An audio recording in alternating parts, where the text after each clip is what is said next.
아멘. 주의 은혜로 저희들은 평안했는데 저 밑에 텍사스 휴스턴을 중심으로 해서 하비에 많은 그 피해가 있었음을 저희들이 전해듣는 한 주간이었습니다. 많은 이재민과 사상자들도 물적인 피해가 있어 복구가 긴박하고 절박한 상황입니다. 뉴스를 보니까 46명가량이 죽음을 맞았고요. 또 천문학적인 피해 규모는 150조 이상, 또 오랜 기간 동안 그렇게 예상이 된다 합니다. 왜 이런 일이 일어났을까요? 그런 질문을 새삼스럽게 하게 되는데 어쩔 수 없는 그런 자연재해다, 그렇게 보는 이들이 있습니다. 또 지구온난화, 좀 단어가 생소하시지요? 그 영향의 결과다, 그렇게 조심스럽게 내다보는 입장도 있습니다. 만일 후자라면 어떠한 중대한 대책이 앞으로 세워지지 않으면 계속적으로 이런 일들이 우리 가운데 일어나기 때문에 결단이 필요한 것 같습니다. 지구온난화, 여러분 전 세계적으로 탄소 배출 때문에 지구의 온도가 올라가서 그것이 기후에 막대한 변화를 가져온다라고 하는 그러한 말입니다. 1도, 2도 올라가면 우리가 상상할 수 없는 그런 일이 앞으로 일어나기에 과학자들이 경고하는 그러한 현상입니다. 그래서 늦었지만 2015년에 전 세계가 참여하는 기후변화 협정을 체결했어요. 탄소 배출을 각 나라에서 좀 줄여보자라고 하는 것이지요. 그런데 미국이 올 6월에 그 협정에서 탈퇴하는 그러한 일이 있었습니다. 중국 다음으로 탄소를 많이 배출하는 그러한 나라가 미국입니다. 그 경제를 위한다고 하는 그러한 명목은 있지만 제고되어야 할 부분이 아닌지 조심스럽게 우리가 당한 현실 앞에 그러한 결론을 내어봅니다. 늦은 감이 있지만 조금의 가능성이 있을 때에 우리가 변화를 생각하며 또 이루어가는 것은 너무나 중요하고요. 그것을 마음 모아서 이루어야 하는 것은 어쩌면 우리에게 선택이 아닌 그러한 모습이라 생각합니다. 최근에 제 몸에 변화 한 가지를 제가 감지하고 살아가는데요. 나름 걷는 것, 뛰는 것, 그런 운동은 좀 하면서 삽니다. 근데 이 아령이나 역기나 푸시업 이런 근력 운동은 이렇게 좀 하지 않으면서 이렇게 지내왔어요. 그런데 그 사이에 몸에 이 불균형이 생겨나는 거예요. 변화가. 예전에 이렇게 팔을 접고 힘을 주었을 때는 막 이두박근, 삼두박근 뭐 이런 울룩불룩한 이런 것들은 없어도 그냥 좀 딱딱한 느낌이 있었는데 이제는 어린아이처럼 이렇게 말랑말랑한 그런 어떤 상황이에요. 귀찮으니까, 힘이 드니까 그 부분은 운동하지 않았는데 당연히 그 결과가 몸에 반응을 이제 나타나게 되어서 이거 위기의식을 좀 느껴봅니다. 늦은 감은 있지만, 그리고 힘들고 더 귀찮지만 근력을 길러야 할 그런 필요와 변화의 모습들을 개인적으로 접하게 되는데, 성도 여러분, 우리의 믿음에 있어서도 이런 부분이 있지 않을까요? 좀 늦은 감이 있어도 꼭 변화가 이루어져야 하는 그 부분이 있는데, 그 부분을 놓고 우리가 마음으로 믿음으로 그것을 넘어서야 하는 그런 부분 있지 않을까요? 오늘 성경에 그것들을 함께 좀 찾아보면서 함께 은혜를 나누기를 원합니다. 사도 바울이 개척한 빌립보 교회를 바라보면서 좀 늦었지만 꼭 바뀌어져야 되고 변화가 있어야 되는 그 부분을 말하고 있는데요. 우리에게도 도전이 있는 그 말씀입니다. 빌립보 교회에 무슨 일이 일어났을까? 이것들을 우리가 2절을 좀 보시면 개라는 말이 있어요. 행악하는 자, 손할례당이라고 하는 그런 어떤 사람을 지칭하는 그런 말이 있다라는 거예요. 여러분, 한국발 뉴스를 보면 사람들이 키우는 애완견들을 버려서 유기된 그 개들이 서로 모여서 들개가 된다. 그래서 사회적인 피해를 입히고요. 멧돼지도 잡을 정도의 그런 야성을 지니게 된다라는 말을 접하게 되는데, 개의 이미지는 그렇다라는 거예요. 그렇게 난폭하고 모든 것을 잡아먹는 듯한 그런 기세로 개에 비유되는 이들이 행악을 교회 안에서 이루게 되는데요. 그들이 손할례당이라고 하는 자들입니다. 이 한자가 결합되어서 손할례당, 좀 말이 어려운데요. 이 덜 손자 또 이를 손자를 뜻하는 말이에요. 그러니까 뭔가 그것을 이해하기 위해서는 덜어내다, 잘라내다, 이 의미를 좀 알아야 되는데요. 여러분, 예전에 우리 쌀집이 있었던 시대에 어때요? 대박 한에 쌀을 이렇게 넣어서 덜어내잖아요. 많으면은 그런 의미예요. 그러니까 몸의 일부를 덜어내다, 잘라내다, 그 할례를 의미하는데, 할례가 구원을 받는 그러한 증표이고 하나님 백성, 하나님의 의를 입는 그런 백성의 중요한 것이다. 그래서 할례와 율법을 행해야 된다라고 주장하는 유대인들을 뜻하는 그러한 표현이에요. 이 유대인들이 이 빌립보 이방인들이 중심이 되어서 세운 교회에 들어와서 그들의 그 신앙을 주장하는 거예요.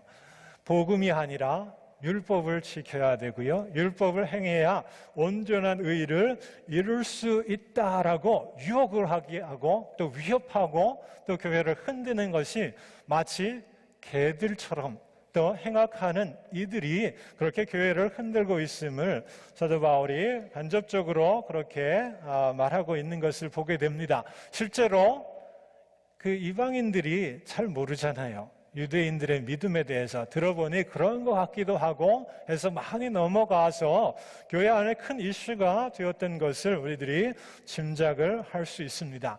이들은요, 바울이 보기에 육체에 대한 자랑을 하는 그런 이들이에요. 교회에 들어와서 하나님의 선택받은 백성, 하나님의 구원을 받은 그런 백성, 하나님이 의롭게 보아주는 그러한 백성이 되기 위해서는 징표를 지녀야 되고 그 징표를 또 이루어야 하는 율법과 할례를 행해야 된다라고 그렇게 거짓 주장하는 그 모든 이들을 뜻하는 그러한 말입니다. 이렇게 그들이 교회를 흔들고 교회가 좀 흔들리는 그런 상황을 맞게 돼요. 그래서 바울은 좀 늦은 감을 느끼게 됩니다. 좀 늦었지만 이 모습을 뛰어넘어야 되고 해결하지 않으면 교회가 흔들리고 그 빌립보 교회를 하나님이 세우신 그 뜻이 이루어지지 않기 때문에 이러한 일에 대해서 권면할 필요가 있었고요. 그 권면의 메시지를 담은 것이 빌립보서의 말씀입니다. 오늘 1절부터 16절까지 읽었지만요, 꽤 긴데 핵심적인 권면의 사항은 두 가지인데요. 첫 번째는 우리가 고백하는 의에 대해서 명확하게 흔들림 없이 우리가 서야 된다라는 거예요. 하나님의 의, 하나님이 지켜보고 의롭다라고 보아주시는 그 의는 개들과 행악자들, 손할례당이 이야기하는 것처럼 우리가 율법을 잘 지키고 또 지켜가려는 능력으로 이루어진 결과, 또 그것이 우리의 공로, 수고로움의 결과로 그 자격이 이루어졌을 때에 하나님이 의롭게 봐주시는 것이 아니다라는 거예요. 그들이 이야기하는 것처럼 유대인이 되어야지, 율법을 아는 지식이 있어야지, 그 지식 위에 우리들이 행함이 있어야지 하나님의 의로운 백성이 되는 것이 결코 아니다라는 거예요. 구원의 기준이 하나님의 의라면 그들이 이야기하는 행함으로 얻는 그 의가 구원이 될 수 없는데, 여러분, 빌립보 교회 성도 여러분, 그들의 말에 신경 쓰지 마십시오. 흔들리지 마십시오. 교회의 존재의 기반은 그러한 의가 아닙니다 라고 그렇게 명확하게 말하고 있어요. 그리고 나서 우리가 고백하고 우리가 또 진리로 또 고백하는 그 의는 예수님 안에 이루어진 십자가의 의다라는 것을 분명하게 말해주고 있는데요. 오늘 성경의 말씀에 그 부분을 우리들이 찾아볼 수 있습니다. 여러분, 3장에 보시면은요, 8절 이하에 보시면은 그러한 예수님이 우리에게 보여주신 하나님의 의에 대한 그러한 설명이 간략하게 그렇게 기록되어 있는 것을 보게 됩니다. 그것은요, 예수 그리스도 안에 하나님의 용서와 또 하나님의 사랑을 발견함으로써 우리들이 죄로부터, 그 죽음으로부터 벗어나는 새로운 차원의 그런 모습들, 그것을 보여주는 것이 바로 예수님이 우리에게 보여주신 의로움의 모습이다라는 거예요. 우리가 온전해서 도덕적으로 율법적으로 의로움을 이루어서 하나님 그 모습 보고 우리를 옳게 봐주시는 것이 아니라, 우리가 죄인이지만 우리의 힘과 능으로 이 죄와 죽음의 그 굴레에서 벗어날 수 없지만 하나님의 긍휼을 신뢰하고 믿고 그 손길을 붙잡는 것, 그래서 어떻게든 구원을 얻고자 하는 마음으로 그 손을 붙잡는 그 모습이 우리 가운데 있을 때에 그것이 하나님 보시기에 옳은 모습이다라는 거예요. 예수님을 통해서 보여준 사랑에 응답하는 그 모습이 정말로 예수 그리스도 안에 성취된 그러한 의고, 그것이 구원의 절대적인 기준이 됨을 말하고 있습니다. 그러므로 괜히 어설프게 흔드는 그 유혹 앞에 넘어가지 마시고 이미 바울을 통해서 뿌려진 복음에 흔들리지 말 것을 당부하고 있는 그 마음을 우리들이 느낄 수 있습니다. 뉴스를 여러분 통해서 보셨을 줄 믿습니다. 휴스턴의 허리케인 때문에 많은 피해가 있는데 어떤 한 지역에 큰 대형 트럭이 진입을 하다가 물이 불어나는 그 가운데에 이 앞으로 뒤로 옴짝달싹 할 수 없는 그런 상황 가운데 운전자가 빠져나오지 못하고요, 물은 계속 차오르고 그 트럭의 높은 그 유리창까지 물이 이렇게 차오르고 있을 때에 그 밖으로 나가서 수영하면 나갈 수도 있는데 그런 능력과 상황이 되지 못하는, 그래서 두려워하고 떨고 있는 그런 일을 취재하던 기자가 발견하고요, 또 그 방송 중에 경찰에 연락을 해서 또 거기에 출동한 이들에 의해서 그 목숨을 건지는 그러한 일이 소개된 그 뉴스 보셨죠?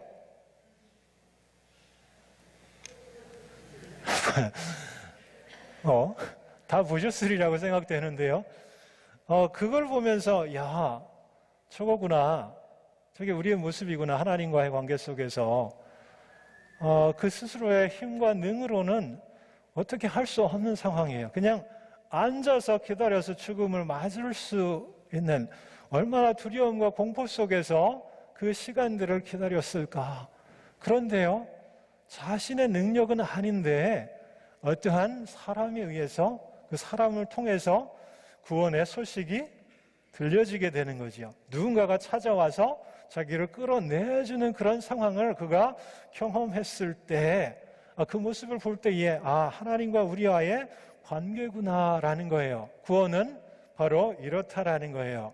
구원은 우리가 스스로 이루어낼 수 있는 그런 게 아니다라는 것이 바울이 이야기하는 그런 의의 실체의 모습이지요. 여러분 어떠세요? 오직 예수님 안에 손 내미시는 하나님의 손길이 있고 그것을 붙잡을 때만 그것이 의로워지는 거예요. 하나님 보시기에 옳은 모습이에요. 예수님 안에 구원이 있습니다. 오직 주님 안에 구원이 있습니다. 이 말이요, 우리 모두에게 다 은혜로 진리로 느껴지고 고백되어야 하는데 이게 와닿지 않을 수 있어요. 믿지 못하는 그러한 부분이 혹시라도 있을 수 있습니다. 받아들이기 굉장히 어려운 그런 부분일 수 있어요. 그 마음에는요, 내가 확증하고 검증하고 또 내가 증명할 수 있는 그런 어떤 토대 위에 내가 믿겠다라고 하는 그러한 마음들이 있다면 도저히 그것을 믿을 수 없는 그러한 일이 발생하게 되지요. 내가 중심이 되는 게 아니에요. 내가 검증해서, 내가 판단해서 내가 진리로 믿겠다, 내 중심적으로 그렇게 믿음이 그렇게 깨달아지고 느껴질 수 있는 차원이 아닙니다. 세상에 그런 종교는 없지요. 내가 중심이 아니라 나에게 연약함이 있고 한계가 있고 그 한계에 죄가 있고 죽음이 있는데 벗어날 수 없는 내 무능 앞에 하나님 나를 사랑해서 다가오시는 그 하나님, 그 관계 속에서 내가 하나님을 만나야 그 믿음이 열리고요, 그 믿음 위에 설 수 있는 것입니다. 신앙은 어떤 우리가 판단하고 검증할 수 있는 실체나 선언이나 그런 내용이 아니에요. 죽어가는 나를 향해서 건져주시겠다 하는 절대자의 그런 손길을 내가 그냥 받아들이는 거예요. 그 관계 속에서 내가 죄로부터 벗어날 수 있고 새로운 삶을 살 수 있고 이 생만이 아니라 영원한 삶까지도 내가 바라볼 수 있던 그 마음들을 주셔야 생길 수 있는 게 믿음이다라는 것이지요. 여러분, 좀 늦었지만 여러분 가운데 예수님 안에 그 하나님을 느끼고 발견하고 만나는 그런 일이 다시 기억되고요, 다시 그 은혜가 열릴 수 있게 되기를 간절히 원합니다. 내 마음에도 그러하고 우리의 마음 가운데에도 오직 예수로만 구원의 길이 나에게 열려질 수 있다라는 그 믿음 위에 굳건히 설 수 있도록, 우리의 신앙 공동체가 그 믿음 위에 설 수 있도록 여러분 위해서 기도해 주십시오. 아멘. 이제 그 아멘에 하나님께서 응답하여 주시고요, 하나하나 한 사람 한 사람 그 마음으로 하나님 다가가 주실 줄 믿습니다. 바울이 또 다른 한 차원의 늦었지만 또 붙들어야 할 그것들을 보여주고 있는데요, 10절과 11절에 바울이 이런 말을 합니다. 내가 그리스도와 그 부활의 권능과 그 고난에 참여함을 알려하여 그의 죽으심을 본받겠다. 그러면서 12절에 이미 얻었다 함도 아니고 온전히 이루었다 함도 아니요 내가 예수께 잡힌 바 된 그것을 잡으려고 쫓아간다. 그러면서 표대를 향해서 나는 계속 전진해 나아가겠다.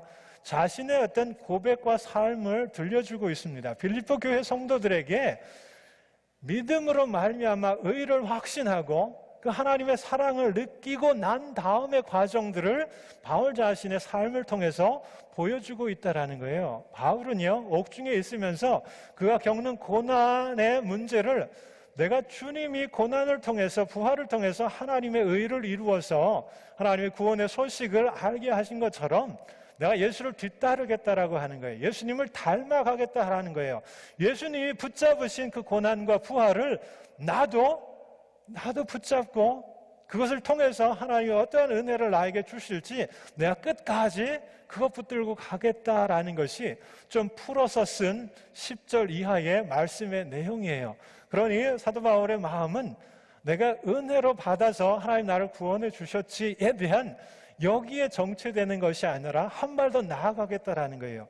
예수님이 그 은혜를 주시기 위해서 오셨고 죽기까지 낮아져 섬기셔서 고난과 죽음과 부활에 이르신 것처럼 예수님이 붙잡은 그 삶의 모습을 나 또한 내가 붙잡기 위해서 지금 고난 중에 있고 그 고난 중에 있어도 그 예수님이 잡은 것 그걸 표대로 삼아서 깃발 삼아서 내가 나도 그 길을 가겠다라고 하는 거예요. 고난이 있어도 어려운 일이 있어도 내가 그것을 뚫고 갈 때에 주님이 내 안에 그런 마음들을 주셨기 때문에요, 나도 주님처럼 그 길을 온전히 걸어가겠다라고 하는 거예요. 그러니까 보십시오. 13절에 뒤에 있는 것은 잊어버리고 앞에 있는 것을 잡으려고 나는 간다라는 거고요. 12절에도 이미 얻었다 함도 아니요 온전히 이루었다 함도 아니다. 이 말뜻을 우리가 분기점을 구획하면서 이해하는 그런 모습으로 이해했으면 좋겠어요. 이미 잡은 것도 아니에요. 앞으로 잡아야 할 것이 많아요. 또 뒤에 있는 과거의 그런 삶은 앞부분에 내가 베냐민 지파로 바리새인으로 예수를 핍박하고 이런 삶을 살았는데 과거에는 그런 삶을 살았지만 그걸 잊어버리겠다라는 거예요.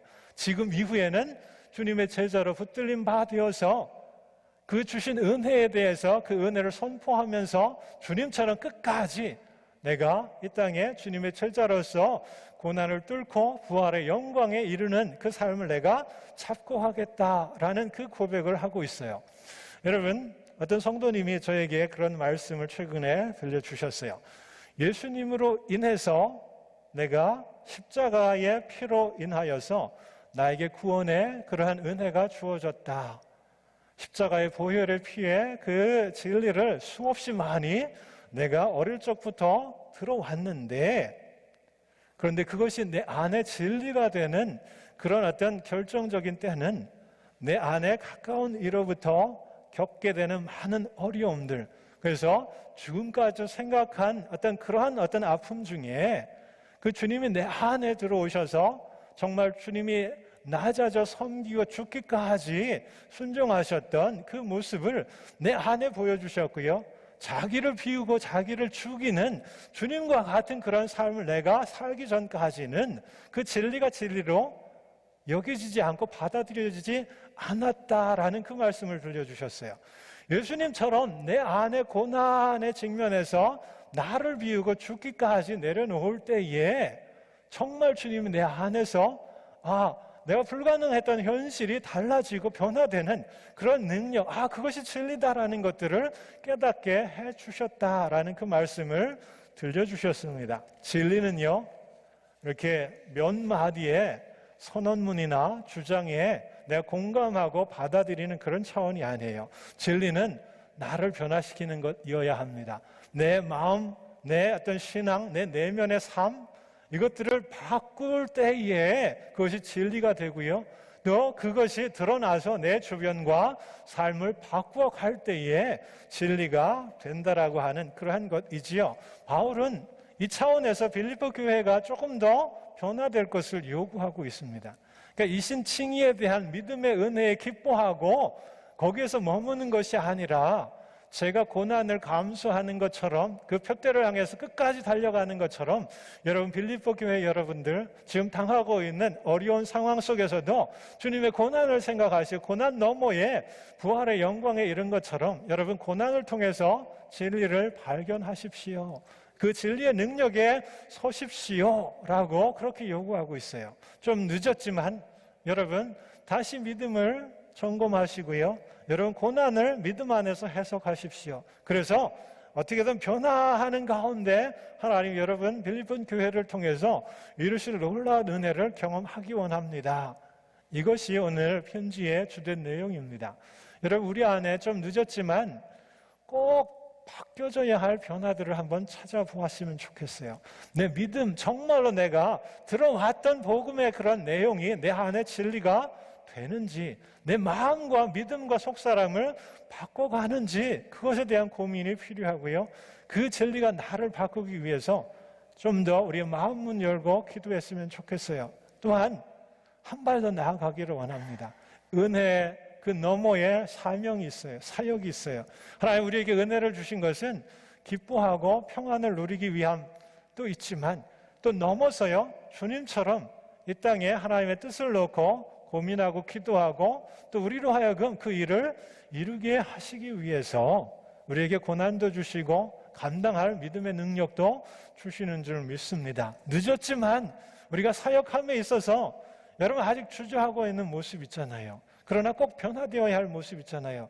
은혜만 받고 하나님 앞에 서는 것이 아니라 은혜 위에 내 믿음과 사역에 있어서 변화된 모습들이 그렇게 모아진다면 놀라운 변화가 분명 있을 것으로 믿습니다. 나를 변화시킬 뿐만 아니라 우리도 변화되는 가운데 하나님의 일들이 이루어지는 그것이 진정한 변화이고요. 그 변화를 위해서 우리가 오늘의 말씀에 더 기울이기를 원합니다. 늦었지만 내가 바뀌어져야 할 그 부분을 찾아보면서 앞의 것, 앞의 시간, 오늘과 내일을 또 달려나아갈 수 있는 저희들 되기를 간절히 원합니다. 우리 성찬을 통해서 그 마음 결단하며 주님 정말 내 안에 오시옵소서. 나의 마음과 생각과 삶을 주님 뜻 가운데 다스려 주시옵소서. 내 어떤 상황과 필요와 변명 이런 모든 것들을 누르고 하나님의 뜻 앞에 순종할 때 어떤 일이 일어나는지 늦은 감이 있지만 아직까지 결단하지 못했던 그 부분 놓고 또 결단하면서 우리들이 성찬에 함께 참여하기를 원합니다.